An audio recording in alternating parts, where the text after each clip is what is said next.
5 harsh truths you need to accept to live a happy life. Stoicism philosophy. He suffers more than necessary, who suffers before it is necessary. Seneca. Life's harshest truths often hold the keys to our greatest growth, yet we spend so much of our time running from them. The truths that hurt the most are often the ones that have the power to heal us, liberate us, and guide us toward a truly happy life.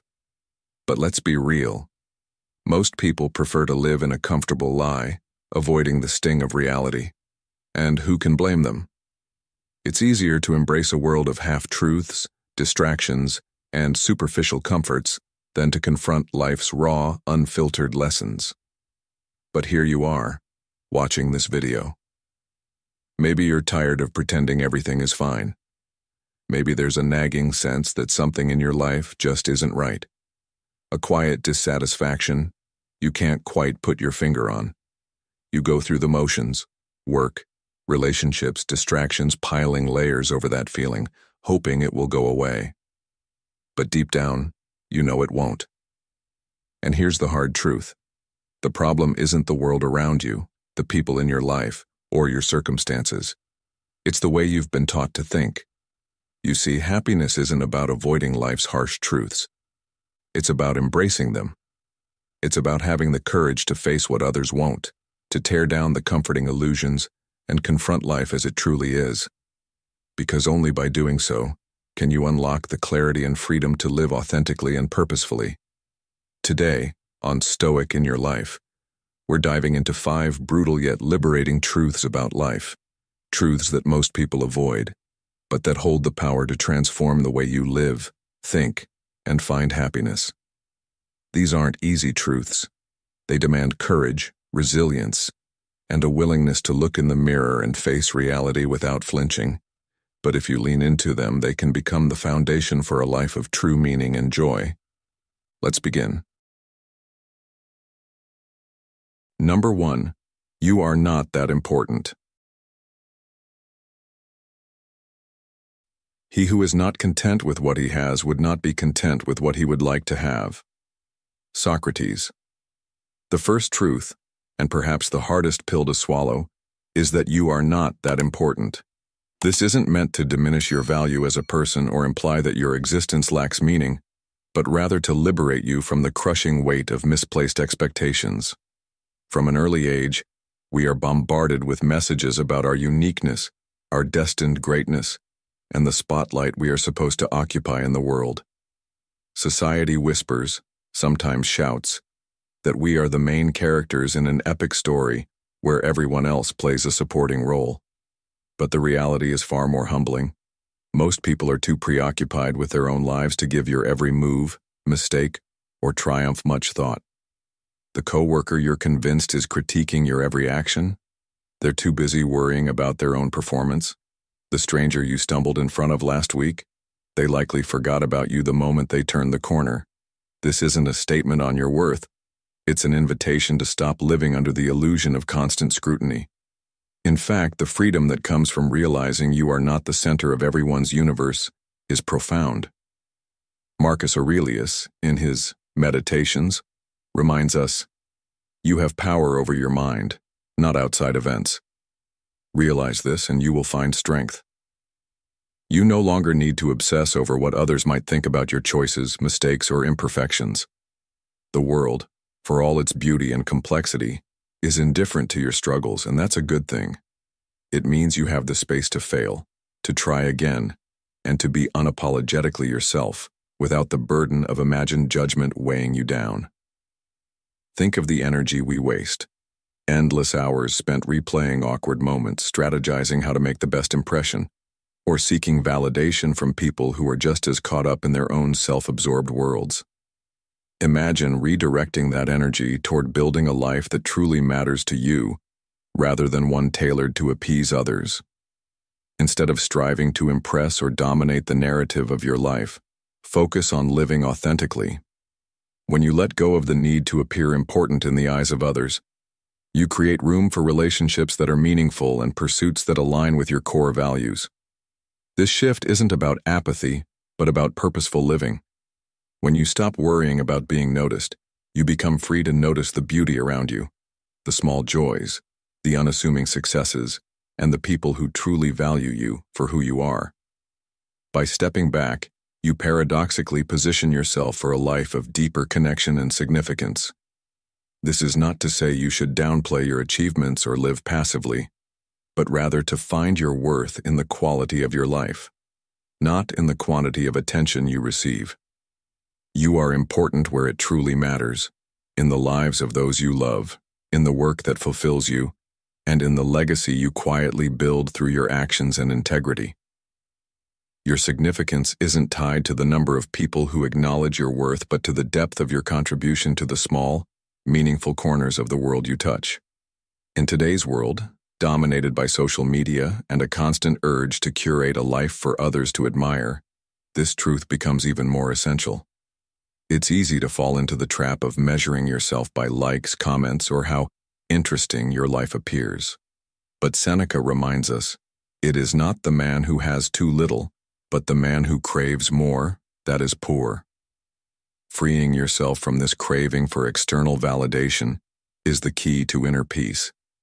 Focus instead on what truly enriches your soul. Spending quality time with family, cultivating a craft you're passionate about, or simply embracing the quiet moments that no one else sees. Ultimately, embracing the truth that you are not that important is not an act of self-defeat, but an act of empowerment. It shifts your perspective from one of pressure to one of possibility. It allows you to live authentically, without fear of judgment or rejection. And ironically, in letting go of the need to be important, you often end up creating a life that is deeply meaningful, not because of its grandeur, but because of its honesty. The goal is not to erase your individuality, but to recognize that your worth doesn't hinge on being noticed or praised. It's about contributing to the world in a way that feels true to you, regardless of who's watching. So, as you reflect on this first harsh truth, ask yourself, where are you investing your energy? Is it in chasing approval or building a life that genuinely fulfills you? Reclaim the energy you waste worrying about others' opinions and channel it toward growth, gratitude, and purpose. Recognize that the world isn't as focused on you as you think, and that's your freedom. In this freedom, you'll find the courage to embrace failures, take risks, and carve out a life that resonates deeply with the person you are becoming. After all, as Epictetus wisely said, first say to yourself what you would be, and then do what you have to do. Number 2, life isn't always fair. Do not expect that events will happen as you wish, but wish that they happen as they do, and you will go on well. Epictetus. Life isn't always fair, a truth that most of us come to realize painfully as we navigate its unpredictable twists and turns. If life were fair, the kindest people would never get hurt, hard work would always be rewarded, and every dreamer with good intentions would see their aspirations fulfilled. But life doesn't work that way. The world doesn't follow the rules you believe it should, and fairness is not a currency that life trades in. Think back to a time when you poured your heart and soul into something, only to see someone less deserving take the prize, the promotion, or the recognition. It stung, didn't it? You might have wondered, why did this happen? Isn't life supposed to reward effort and good character? The answer is simple. Life operates on its own terms, indifferent to your sense of justice or your expectations. When we cling to the idea that life should always be fair, we set ourselves up for disappointment. The sooner we accept that fairness is not guaranteed, the sooner we can focus on what we can control, our response. Think of the story of two individuals facing a layoff at work. One spends weeks angry and bitter, blaming the company and the world for their situation, while the other uses the setback as a stepping stone to learn new skills and eventually starts a fulfilling new career. The difference isn't in the fairness of the situation, it's in how they chose to respond. Life doesn't owe you fairness, but it does offer you the chance to adapt, to pivot, and to move forward with resilience.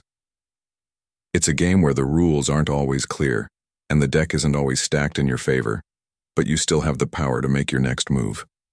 Ask yourself this: when something unfair happens, how do you react? Do you wallow in frustration, wishing things were different? Or do you take a step back and assess what you can learn or how you can grow from the situation? Complaining about life's unfairness is like shouting at the clouds during a storm. It doesn't change the weather, but it wastes your energy and keeps you stuck. Instead, consider how you can use those moments to strengthen your resilience. As Marcus Aurelius said, "The impediment to action advances action. What stands in the way becomes the way." The challenges life throws at you, fair or not, can become opportunities for growth if you allow them to be. When you let go of expecting life to be fair, you free yourself from resentment and focus on the one thing that truly matters: your ability to persevere and grow. Think about modern life. Perhaps you've seen someone coast through life seemingly without effort, reaping rewards you feel they haven't earned. It's frustrating to watch, isn't it? But focusing on others' perceived advantages only pulls you further away from your own goals. Instead, use those feelings as a reminder to invest in your own growth and adaptability. Fairness might be an illusion, but effort, persistence, and the willingness to keep going in the face of adversity are tangible tools that will carry you forward. Consider the chess player who finds themselves in a losing position.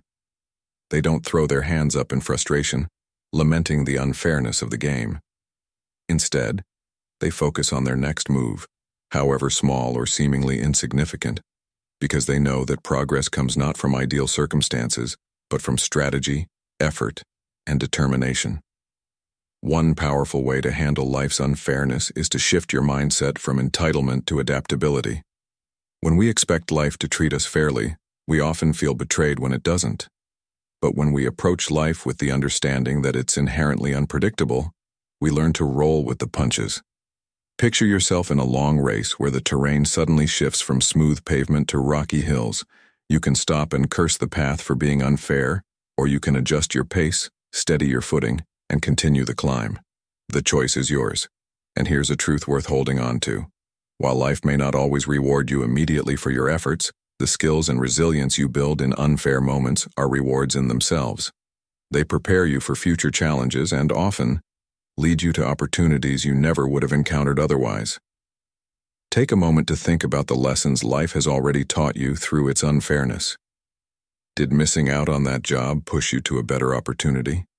Did losing a relationship teach you something vital about yourself or what you truly want in a partner? Life's unfair moments can be cruel teachers, but their lessons are often the ones that shape us into stronger, wiser, and more capable individuals.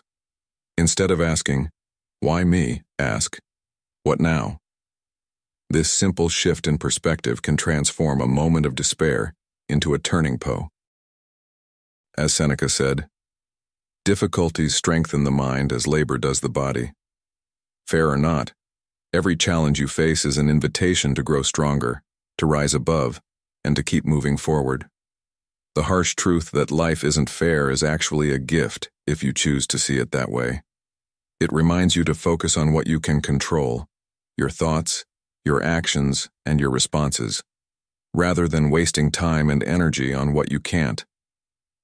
Life's unfairness might be beyond your control, but your ability to rise above it is entirely within your grasp.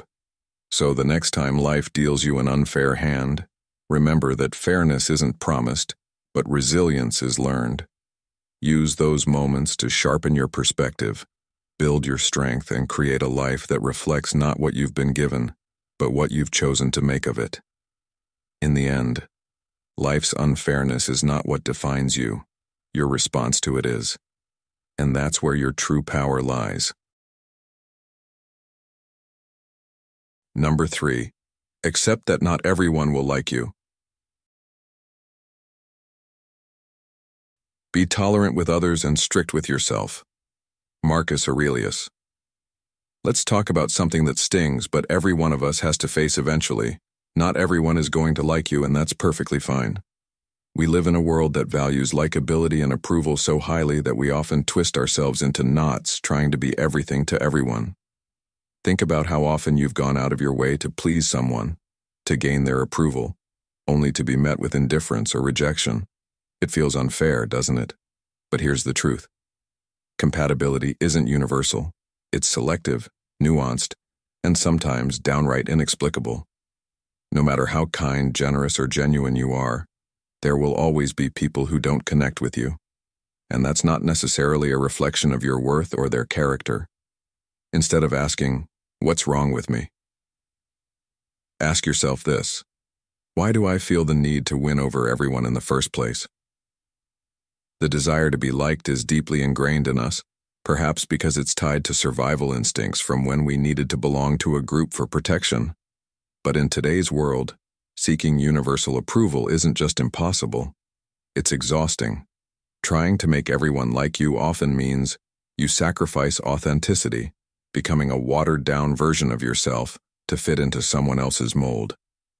Epictetus reminds us, if you wish to improve, be content to appear clueless or stupid in extraneous matters.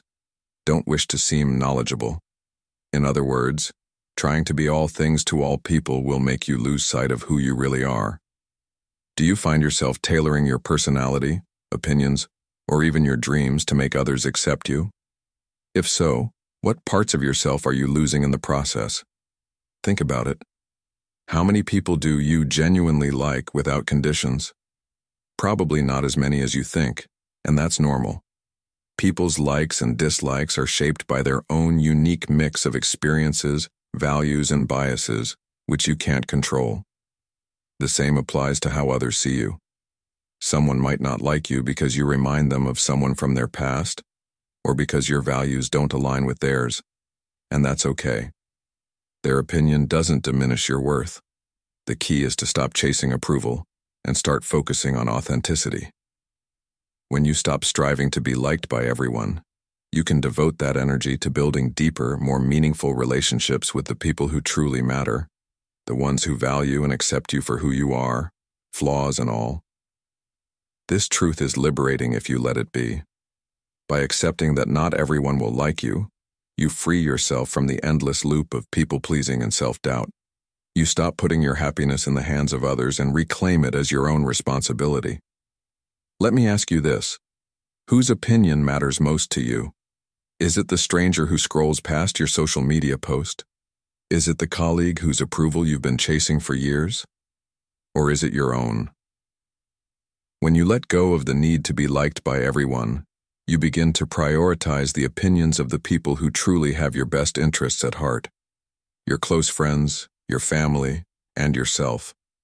And here's the kicker: the more authentic you are, the more you'll attract the right people into your life, the ones who resonate with the real you. This lesson is especially important in the digital age, where social media bombards us with curated images of perfection and approval in the form of likes, comments, and shares. It's easy to fall into the trap of measuring your worth by how many people follow or engage with you online. But as Seneca wisely observed, what difference does it make how much you have? What you do not have amounts to much more. Instead of chasing superficial approval, focus on the depth of your connections. Would you rather have thousands of followers who barely know you, or a handful of true friends who see you, understand you, and love you for who you are? The answer may seem obvious, but the way we behave often tells a different story. Here's a modern example to consider. Think about the workplace. Maybe you have a coworker who just doesn't seem to warm up to you no matter how hard you try. You've been polite, accommodating, and maybe even gone out of your way to help them, yet they remain cold or indifferent.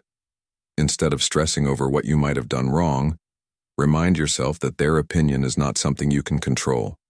Perhaps they're dealing with their own insecurities or challenges that have nothing to do with you. By stepping back and focusing on doing your best work instead of winning their approval, you not only free yourself from unnecessary stress, but also show them and yourself that your self-worth doesn't depend on their acceptance. So how do you move forward when you realize not everyone will like you?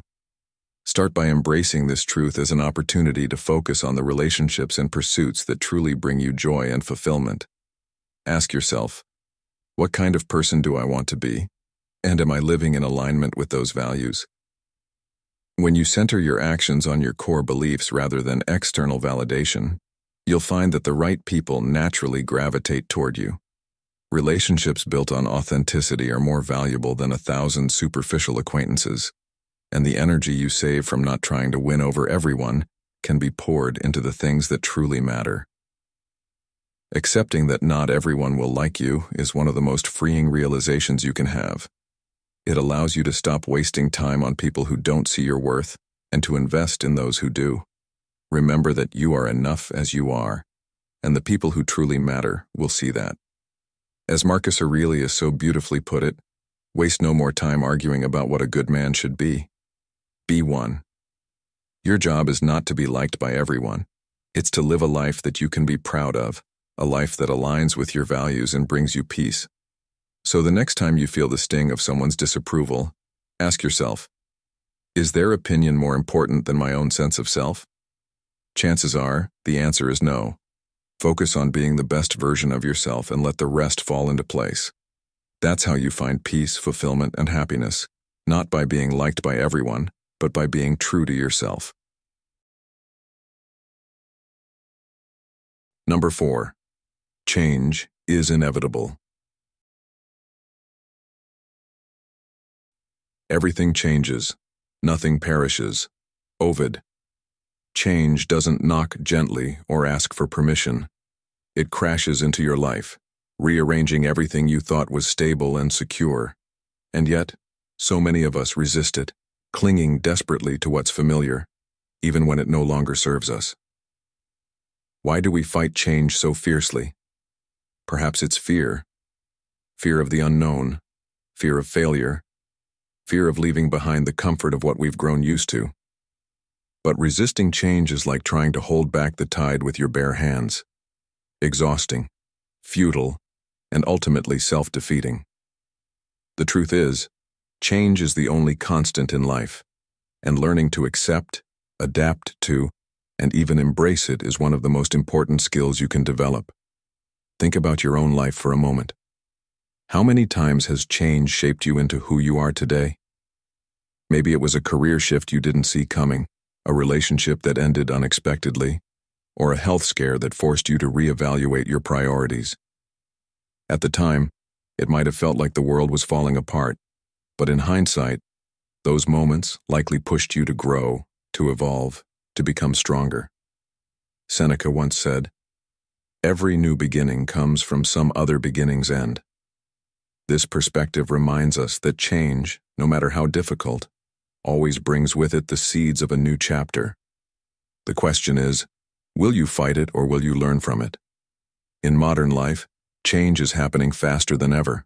Technology evolves in the blink of an eye, careers demand constant upskilling, and relationships are increasingly shaped by shifting priorities and values. It's no wonder so many people feel overwhelmed. But resisting change only compounds the stress. Instead of fearing it, what if you saw it as an opportunity to grow?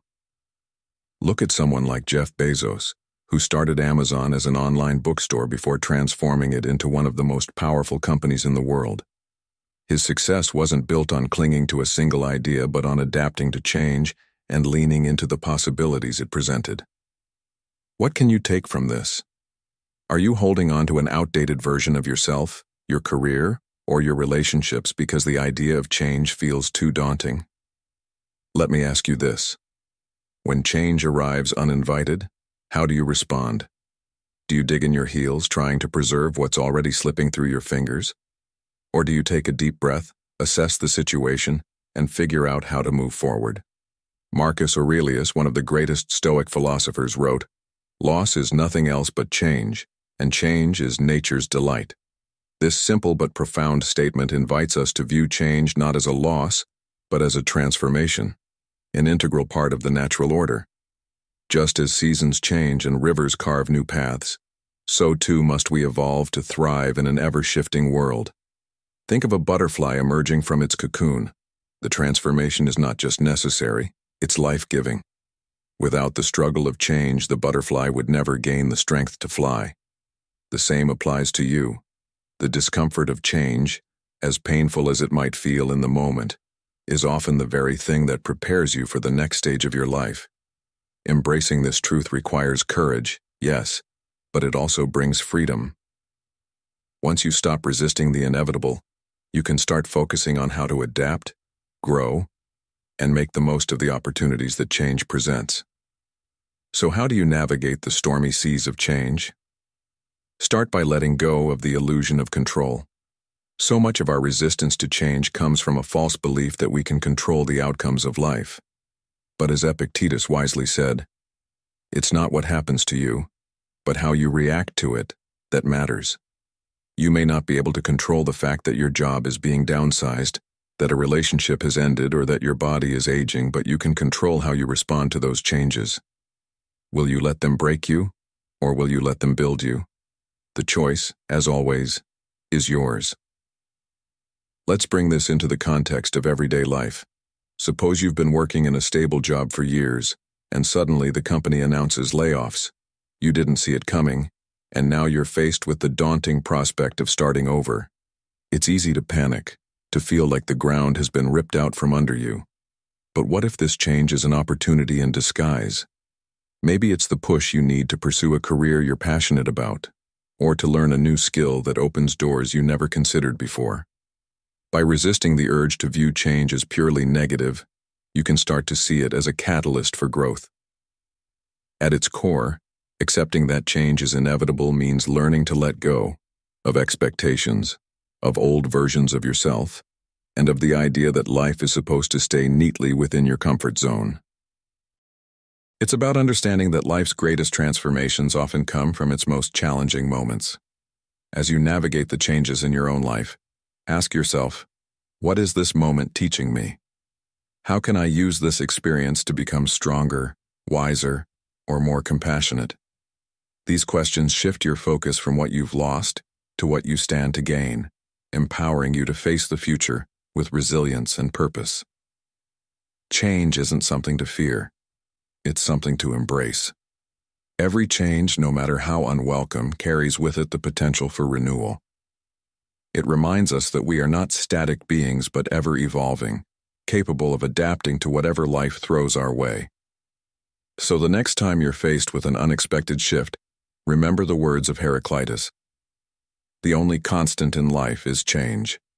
Let this truth guide you as you navigate life's uncertainties, and you'll find that change, far from being an enemy, is one of your greatest allies in the pursuit of a happy and fulfilling life. Thank you for being here with us today. Before we dive deeper, I want to take a moment to genuinely express my gratitude for your presence. Whether this is your first step into the world of Stoicism or you've been walking this path for a while, your participation matters deeply. Feel free to share your thoughts, your reflections, or your story in the comments. If you're new to our community, simply comment, "I am a newbie." Or if you've been part of this journey for some time, let us know with, "I am a Stoic." These small acts of engagement are not just symbols of your involvement. They fuel our drive to continue creating content that resonates with you. So, thank you for being part of this shared journey. Let's keep growing, learning, and reflecting together as we move forward. Now let's talk about the next truth. Number 5. Happiness is a choice. Happiness and freedom begin with a clear understanding of one principle. Some things are within our control, and some things are not. Epictetus. The truth is, happiness isn't something that magically happens to you. It isn't a lucky break, a gift from the universe, or something reserved for those who've achieved wealth, fame, or success. Happiness is, quite simply, a choice, a decision you make every single day, no matter the circumstances. It's not about denying the difficulties in life or pretending that everything is perfect. Instead, it's about deciding how you respond to the inevitable challenges, setbacks, and imperfections that come your way. Let me ask you this. When life throws obstacles in your path, do you focus on what you've lost, or do you turn your attention to what you still have? This single shift in perspective can change everything. Think about it. Two people can face the exact same situation, yet respond to it in entirely different ways. Take a rainy day, for example. One person curses the weather, feeling annoyed and inconvenienced, while another sees it as an opportunity to enjoy the sound of rain, curl up with a book, or simply appreciate the nourishment it brings to the earth. The rain didn't change. The difference lies in their mindset. Happiness works the same way. It's not about what happens to you. It's about how you choose to perceive it. Viktor Frankl, a Holocaust survivor and author of Man's Search for Meaning, wrote, "Everything can be taken from a man, but one thing, the last of human freedoms, to choose one's attitude in any given set of circumstances. If he could find meaning and even moments of happiness in such dire conditions, what's stopping you from doing the same in your own life?" In today's world, it's easy to fall into the trap of thinking happiness depends on external factors: a bigger house, a better job, more money, or the perfect relationship. But how often have you achieved a goal only to find the happiness it brings fleeting at best? The truth is, happiness doesn't come from what you have, or even from what you achieve. It comes from how you think. Marcus Aurelius reminds us, "Very little is needed to make a happy life. It is all within yourself, in your way of thinking." This means that while you can't always control your circumstances, you can control how you interpret and respond to them. Are you letting your thoughts work against you, focusing on what's missing in your life? Or are you training your mind to find gratitude, contentment, and joy in the present moment? Think of someone you know who always seems to have a positive outlook, even in tough times. Perhaps they've faced job loss, health challenges, or personal struggles. Yet they carry themselves with resilience and optimism. How do they do it? They've likely learned that happiness isn't about waiting for the storm to pass, but about finding a way to dance in the rain. And this mindset isn't reserved for the naturally cheerful. It's something you can cultivate too. Start by practicing gratitude. When was the last time you truly appreciated the things you have? Your health, your family, the roof over your head, the simple pleasures of a good meal or a quiet moment? Gratitude shifts your focus from what's lacking to what's abundant, training your mind to recognize happiness in the here and now. Let's relate this to a common modern scenario: social media. How often do you scroll through your feed, comparing your life to the seemingly perfect snapshots of others? It's easy to feel like you're falling short. But here's the thing. You're comparing your full reality to someone else's highlight reel. What if, instead of focusing on what others have, you chose to focus on the unique joys and blessings in your own life? This small but significant choice can drastically change your perspective. Seneca once said, "True happiness is to enjoy the present without anxious dependence upon the future." Social media is a tool, but your happiness doesn't have to depend on the curated lives of others. The more you center your attention on your own journey, the more fulfilling your life becomes. Of course, choosing happiness doesn't mean ignoring pain, sadness, or hardship. Life will inevitably throw challenges your way: loss, failure, rejection, and disappointments. But in those moments, you still have a choice. You can let these hardships define you, or you can use them as stepping stones for growth. As the Stoics teach, adversity is not the enemy. It's an opportunity to strengthen your character. The next time life feels overwhelming, ask yourself, what can I learn from this? How can I grow?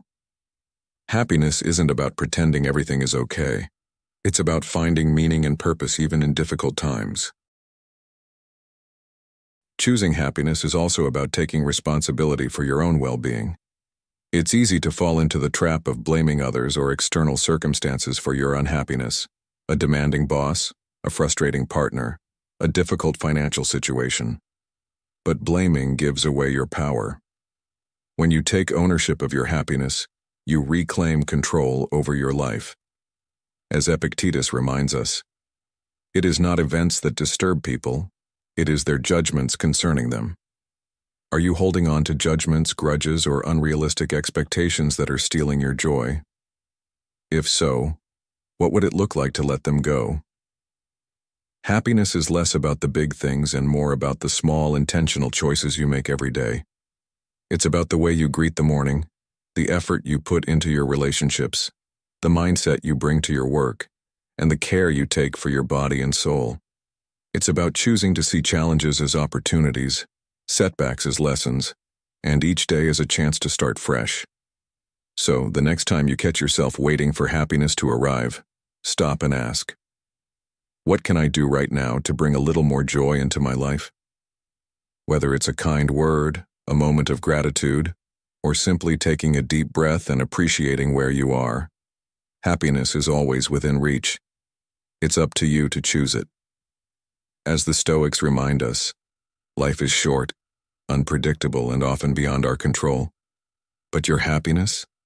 That's always your choice. Your brain is wired for negativity, but you can rewire it. The human brain, remarkable as it is, carries with it a relic of our evolutionary past, the negativity bias. This trait, developed thousands of years ago, was a crucial survival mechanism for our ancestors. In a world where threats like predators, starvation, or tribal conflicts were ever present, being hyper-aware of danger and focusing on negative stimuli was essential for staying alive. Those who paid more attention to potential threats were more likely to survive and pass on their genes. While this trait served our ancestors well, in today's world, where life-threatening dangers are relatively rare, the negativity bias can often work against us. This bias manifests itself in modern life in subtle but pervasive ways. Have you ever replayed an embarrassing moment over and over in your head, long after it happened? Or maybe you've received a dozen compliments on a project but can't stop dwelling on the one piece of criticism. That's your negativity bias at work. It causes your brain to prioritize potential threats, failures, or imperfections, even when they aren't as significant as they seem. Over time, this can lead to overthinking, fear of judgment, and a persistent focus on what's wrong rather than what's right in your life. Left unchecked, it can lead to stress, anxiety, and a general feeling of dissatisfaction, even when things are objectively going well. But here's the good news. Your brain is not a static organ. It's adaptable. Scientists call this neuroplasticity, which means your brain has the ability to rewire itself based on your habits, thoughts, and behaviors. This means that even though your brain is naturally inclined to focus on the negative, you can train it to lean toward the positive. Think of it like strengthening a muscle. The more you practice focusing on the good, the stronger that habit becomes. One of the most powerful tools for rewiring your brain is gratitude. Studies have shown that practicing gratitude regularly, whether by keeping a gratitude journal, verbally expressing thanks, or simply taking a moment to reflect on things you appreciate, can help shift your brain's focus from negativity to positivity. Gratitude acts like a spotlight, directing your attention to what's going well in your life rather than what's going wrong. Over time, this practice can help diminish the hold of the negativity bias and make positive thinking more natural. Another effective method is mindfulness meditation, which involves focusing your attention on the present moment without judgment. When you meditate, you train your brain to observe thoughts and feelings without getting caught up in them. This helps you create distance from negative thought patterns and allows you to respond to challenges more calmly and thoughtfully. Research has shown that even just a few minutes of mindfulness practice each day can lead to significant changes in the brain. Specifically, it can reduce activity in the amygdala, the brain's fear center, and strengthen connections in the prefrontal cortex, which is associated with rational thinking and decision-making. Marcus Aurelius, one of history's great Stoic philosophers, recognized the power of thought long before modern neuroscience confirmed it. He said, "The happiness of your life depends upon the quality of your thoughts." This timeless wisdom reminds us that the way we think shapes the way we experience the world. If we allow negative thoughts to dominate our minds, our experience of life will feel bleak and overwhelming. But if we cultivate positive and constructive thoughts, we can transform not only our outlook but also our emotional well-being. Rewiring your brain requires consistent effort, but the rewards are profound.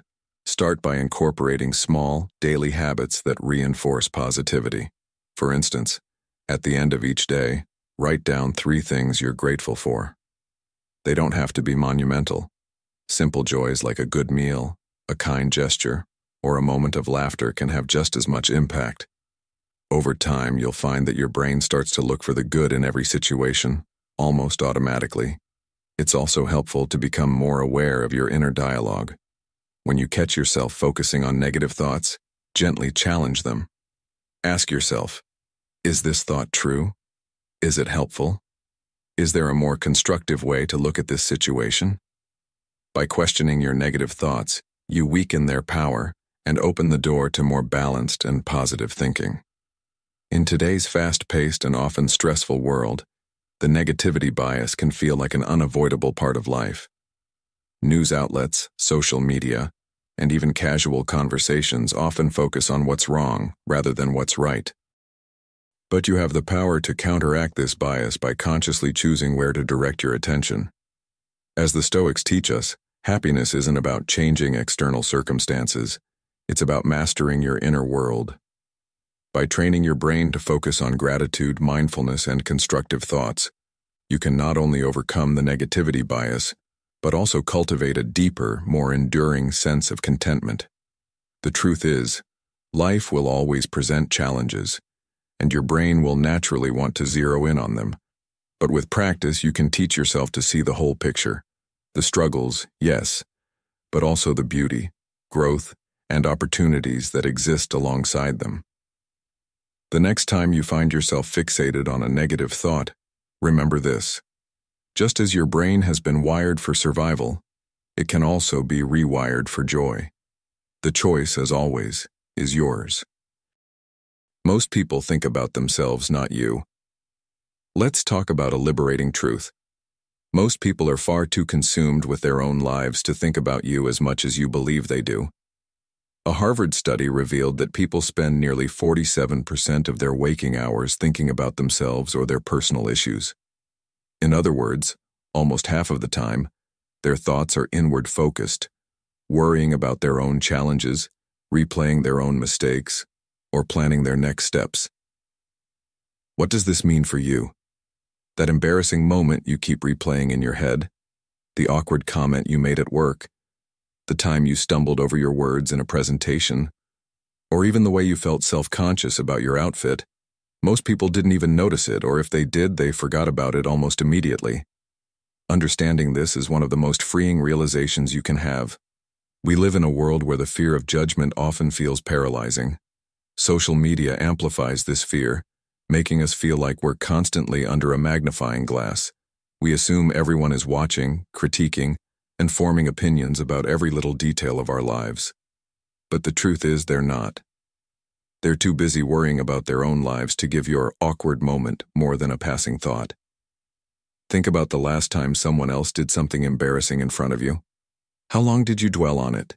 Did you analyze it for hours, or did you simply move on with your day? Chances are, you hardly gave it a second thought. Now apply that same logic to your own life. People may notice a momentary stumble, but it doesn't linger in their minds the way it does in yours. There's a psychological term for this phenomenon called the spotlight effect. It's the tendency to overestimate how much other people notice and remember about our actions, mistakes, or appearance. This cognitive bias tricks us into believing that others are as hyper-focused on our flaws as we are. But here's the reality. While you may feel like you're the star of the show, others are watching a completely different performance, their own. This doesn't mean people don't care about you or value you. It just means their attention isn't fixated on every move you make.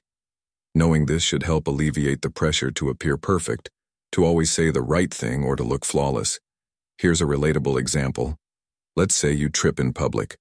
Your immediate reaction might be to feel mortified, imagining that everyone around you is laughing, judging, or secretly mocking you. But in reality, most people either didn't notice, were too distracted, or simply thought, "Oh, that happens to everyone." They likely forgot about it as soon as it happened. So why let an isolated moment haunt you when it's already forgotten by everyone else? Every second you spend dwelling on how others perceive you is time you're taking away from focusing on your own growth, goals, and happiness. Recognizing that others are more concerned with themselves than with you isn't just freeing. It's empowering. It allows you to take risks without the constant fear of judgment. Want to share a bold idea in a meeting? Do it. Thinking of trying something new like a hobby or even a career change? Go for it. The truth is, most people won't be as critical of your efforts as you might think. If anything, they'll admire your courage or simply be too wrapped up in their own lives to care. As Marcus Aurelius wrote in his Meditations, "You have power over your mind, not outside events. Realize this, and you will find strength." This ancient Stoic wisdom reminds us that the opinions of others, whether real or imagined, are outside our control. What we can control is our own mindset and how much power we give to these imagined judgments. Let's bring this idea into a modern context: social media. It's easy to feel like every post, every picture, and every comment is being scrutinized by everyone in your network. You might spend hours analyzing a single post, wondering if it was clever enough, how many likes it received, or whether someone took your tone the wrong way. But here's the truth. Most people scroll through their feeds quickly, only giving each post a few seconds of attention before moving on to the next. They're more focused on their own posts, their own likes, and their own comments than they are on yours. Once you internalize this, you realize how little it matters if a post doesn't get the response you hoped for, or if someone misinterprets your words. This also applies to interactions in everyday life. At work, you might obsess over a minor mistake you made during a presentation, convinced that everyone is dwelling on it as much as you are. In reality, your colleagues are likely preoccupied with their own tasks, deadlines, and worries. They don't have the mental bandwidth to fixate on your slip-up. The same goes for social gatherings. If you feel self-conscious about how you looked or something you said, remember that most people are too busy managing their own insecurities to dwell on yours. So how do you use this knowledge to live a happier, more liberated life? Start by shifting your focus inward. Instead of worrying about how others perceive you, focus on what truly matters to you. Ask yourself, are you living authentically? Are you pursuing goals that align with your values? Are you showing up for the people who matter most to you? By centering your energy on what you can control, your actions, your thoughts, and your growth, you free yourself from the exhausting task of seeking approval from others. And as Epictetus famously said, "It's not what happens to you, but how you react to it that matters." You can't control how others perceive you, but you can control how much weight you give to those perceptions. Realizing that most people are focused on themselves is a gift. It means you have more freedom to be yourself, to make mistakes, and to take risks without fear of constant judgment. It means you can let go of the need to be perfect or to please everyone around you. And it means you can redirect your energy toward building a life that's fulfilling and meaningful to you. So the next time you catch yourself worrying about what someone else thinks, ask yourself, is this thought serving me? Chances are it's not. Let it go and move forward, knowing that the only person who truly needs to like you is yourself. If you've made it this far, you're a seeker of truth and growth. Drop a comment saying, "I embrace the truth," to show your commitment to living a happier, more resilient life. Stick around. Your journey to clarity and purpose is just beginning. Happiness peaks at $75,000 per year. It's a question that has intrigued philosophers, scientists, and individuals for centuries. Can money buy happiness? Modern studies have revealed an interesting answer. Research shows that while money can indeed enhance happiness up to a point, by providing basic needs, security, and a sense of stability, this relationship has its limits. Specifically, happiness appears to plateau at an annual income of approximately $75,000. Beyond this threshold, additional wealth has diminishing returns when it comes to day-to-day emotional well-being. This finding challenges the deeply ingrained belief that more money equals more happiness, offering both a modern psychological perspective and a timeless echo of Stoic wisdom. At its core, the study suggests that money's power to make us happy lies in its ability to alleviate stress related to survival needs. When you don't have to worry about paying rent, feeding your family, or handling unexpected expenses, life naturally feels less burdensome. A steady income in the range of $75,000 allows people to cover these essentials while enjoying modest comforts such as occasional travel, hobbies, and dining out.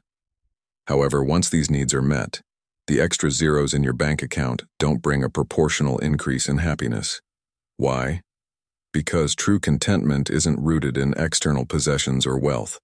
It's found within, a principle that aligns closely with Stoic teachings. To put this in perspective, let's reflect on the wisdom of Seneca, the Roman Stoic philosopher who wrote, "Wealth consists not in having great possessions, but in having few wants." His words highlight an essential truth. Happiness is less about how much you have and more about how much you desire. If your mindset constantly pushes you to chase after more money, a bigger house, a better car, you will always feel like something is missing. Conversely, when you cultivate a sense of sufficiency and learn to appreciate what you already have, you free yourself from the endless cycle of dissatisfaction. This is where Stoicism and modern psychology intersect beautifully. They remind us that the human pursuit of happiness is ultimately a matter of mindset rather than material accumulation. Consider this example. Two individuals earning $100,000 annually. The first person spends their income chasing luxury, designer clothes, high-end gadgets, and extravagant vacations, all in an effort to impress others or feel a fleeting sense of superiority. Despite their wealth, they often feel anxious, restless, and unsatisfied. The second individual, however, prioritizes experiences and connections over material goods. They invest in meaningful activities, nurture relationships, and practice gratitude for their stable financial situation. Although both earn the same income, the latter feels far more content and fulfilled. This contrast illustrates that it's not the amount of money you make, but how you perceive and use it, that determines your happiness. The $75,000 benchmark also underscores a critical point. Beyond meeting basic needs, the pursuit of excessive wealth can often lead to diminishing happiness. Studies show that chasing more money can result in stress, longer working hours, and a trade-off in time spent with loved ones or pursuing personal passions. Many high-income earners report feeling trapped in a lifestyle that requires them to maintain their earnings, leaving little room for enjoyment or reflection. Marcus Aurelius, another great Stoic philosopher, put it best when he said, "Very little is needed to make a happy life. It is all within yourself, in your way of thinking." This timeless insight is a reminder that true happiness doesn't lie in luxury or material excess. It lies in our ability to focus on what truly matters. In today's consumer-driven culture, this principle is more relevant than ever. We're constantly bombarded with advertisements and social media that fuel the illusion that happiness comes from buying the next big thing. A new car, a bigger house, or the latest gadget. But how often does the thrill of these purchases last? A new car may bring a rush of excitement, but within weeks or months it simply becomes another object in your life. Meanwhile, the deeper sources of happiness, meaningful relationships, purposeful work, and personal growth, are often overlooked in the pursuit of fleeting pleasures. The $75,000 threshold reminds us to refocus our energy on what truly enriches our lives, rather than what merely looks impressive from the outside. Think about your own life. How much of your energy is spent chasing more rather than appreciating enough? Have you ever found yourself working overtime or taking on extra stress just to afford something that didn't bring the satisfaction you hoped it would? Reflecting on these questions can help you identify whether your financial goals are aligned with your deeper values. The Stoic approach, which emphasizes self-discipline and simplicity, offers a powerful antidote to the stress and dissatisfaction of modern consumerism. By redefining wealth as the ability to live according to your principles and appreciate what you have, you can shift your focus from what's missing to what's meaningful. Additionally, the concept of the happiness plateau is a reminder to pursue balance. While it's important to achieve financial security, becoming consumed by the pursuit of wealth can take a toll on your mental and emotional well-being. Beyond a certain point, extra income doesn't bring more happiness. It often comes at the expense of time, freedom, and peace of mind. Instead of striving for endless financial growth, consider what aspects of your life truly bring you joy. Are you nurturing your relationships? Are you pursuing hobbies and passions that fulfill you? Are you taking time to rest, reflect, and grow as a person? These are the areas where happiness truly thrives, and they often require far less money than we think. At its heart, the idea that happiness peaks at $75,000 challenges us to redefine success. It's not about how much you earn or how much you own, but about how well you live.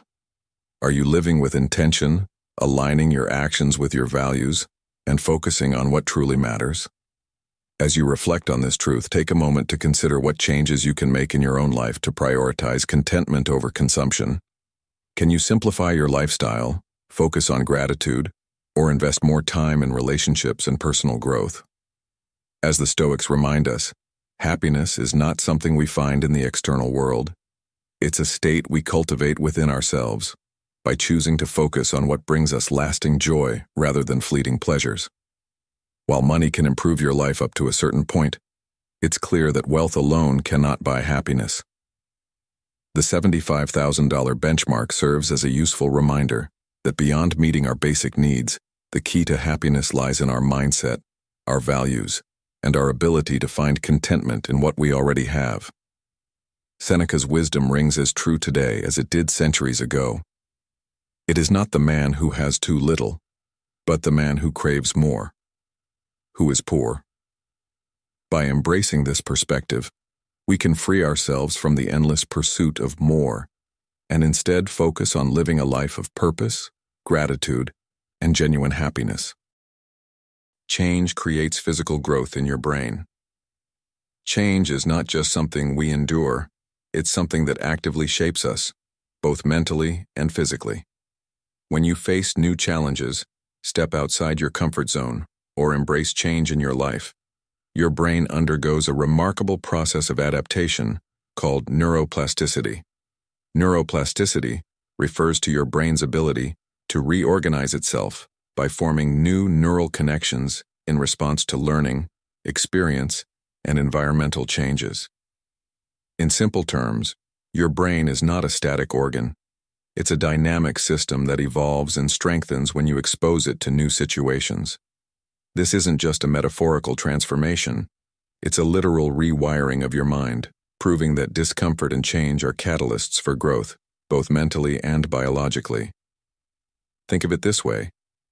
When you learn a new skill, like playing an instrument, mastering a sport, or adapting to a new role at work, your brain creates entirely new pathways to accommodate this knowledge. These pathways are like trails in a forest. The more you use them, the clearer and stronger they become. At first, navigating these new paths might feel awkward and unfamiliar, much like walking through dense undergrowth. But as you continue practicing and repeating the behavior, those trails become well-trodden and easier to travel. This is why, over time, what once seemed impossible becomes second nature. Your brain has physically adapted to make the process more efficient. This process is not limited to learning skills. When you face significant life changes, such as a career transition, the end of a relationship, or personal loss, your brain also rewires itself to help you adapt to new realities. Initially, these moments can feel overwhelming, even paralyzing, as your mind struggles to let go of old patterns and create new ones. But as you navigate the uncertainty and begin to adjust, your brain adapts, becoming more resilient and capable. In fact, studies have shown that individuals who embrace change and actively work through challenges tend to have more flexible, resilient neural networks. This flexibility is critical for emotional regulation, problem-solving, and overall mental health. The concept of neuroplasticity also demonstrates that your brain thrives on novelty and challenge. Just as a muscle grows stronger when you push it through exercise, your brain becomes more robust when you expose it to new experiences. Avoiding change or sticking to routines that feel safe and predictable might seem comfortable in the short term, but it can lead to mental stagnation over time. On the other hand, embracing change, even when it's difficult, keeps your brain engaged, sharp, and growing. Have you ever wondered why people who continue learning new things or pursuing hobbies into old age often seem more mentally agile? It's because they're constantly creating and strengthening neural pathways, keeping their minds active and adaptable. Let's bring this concept into everyday life. Think about a time when you faced a significant challenge. Perhaps you had to move to a new city, start a new job, or learn a completely unfamiliar skill. At first, it was probably intimidating, maybe even overwhelming. You might have doubted your abilities or felt tempted to give up. But as you persisted, you began to notice small victories. You got better at navigating your new environment, handling the responsibilities of your new role, or mastering the skill that once seemed out of reach. What felt impossible at first became manageable, and eventually, it became a source of pride and confidence. That transformation wasn't just emotional or psychological, it was physical. Your brain adapted, and in doing so, it made you stronger and more capable than you were before. Science offers incredible evidence of how profound this growth can be. For example, studies of London taxi drivers found that the hippocampus, the part of the brain associated with memory and navigation, was significantly larger in drivers who had spent years learning the complex layout of the city. This growth didn't happen overnight. It occurred as their brains repeatedly processed and stored vast amounts of spatial information.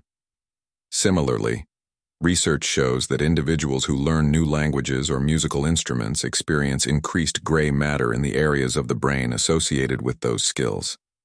These findings highlight a universal truth. The more you push through discomfort and challenge yourself to grow, the more your brain rewards you with increased capacity and strength. But neuroplasticity isn't just about growth. It's also about healing. When you experience setbacks, failures, or even trauma, your brain has the remarkable ability to recover and rebuild.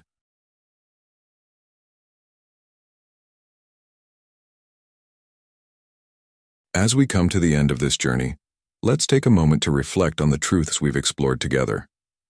Happiness is not handed to you on a silver platter. It's not something you stumble upon or win in a lottery. It's something you create every single day by embracing life's challenges, facing its harsh truths, and making the choice to grow through them. These truths are not meant to discourage you. They are meant to free you.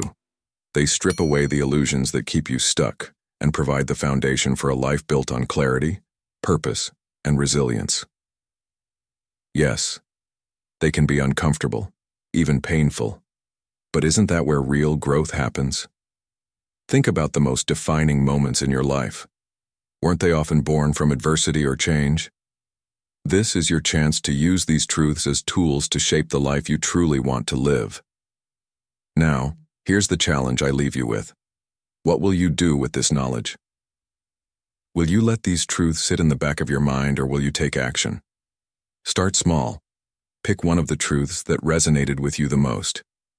Maybe it's accepting that not everyone will like you, or recognizing that change is inevitable. Reflect on how this applies to your current situation and what steps you can take to embrace it. For example, if you've been resisting a big change in your life, ask yourself what opportunities it might hold for growth. If you've been chasing approval from others, think about how you can focus on being true to yourself instead. Small, consistent steps lead to meaningful transformation. And here's the beauty of these truths.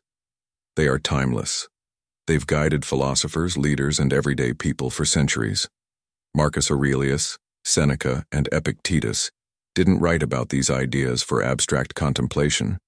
They lived by them, using them as guiding principles to navigate their own lives. They remind us that no matter how chaotic or unfair the world may seem, we always have the power to choose our response. As Marcus Aurelius said, "You have power over your mind, not outside events." Realize this, and you will find strength. That power is yours, waiting for you to claim it. So, let me ask you, what is one area of your life where you can start applying these principles today? Maybe it's a challenge you've been avoiding, a relationship you need to reevaluate, or simply a mindset shift you need to embrace. Share your thoughts in the comments below. I'd love to hear your story and how you plan to take this journey forward. Remember, you're not alone in this. The Stoic community is built on shared growth and wisdom, and by contributing your perspective, you not only grow yourself, but also help others on their path. If you found value in this video, don't keep it to yourself. Share it with someone who might benefit from hearing these truths. Maybe it's a friend going through a tough time, or someone who could use a reminder of their inner strength.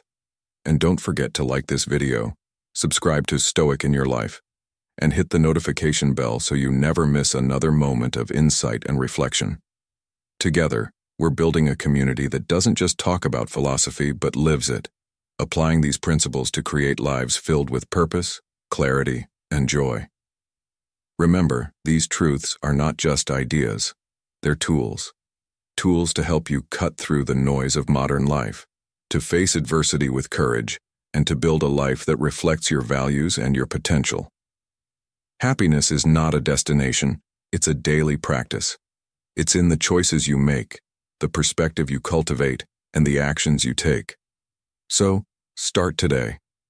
Use these truths to guide you, and watch how they transform not just how you see the world, but how you experience it.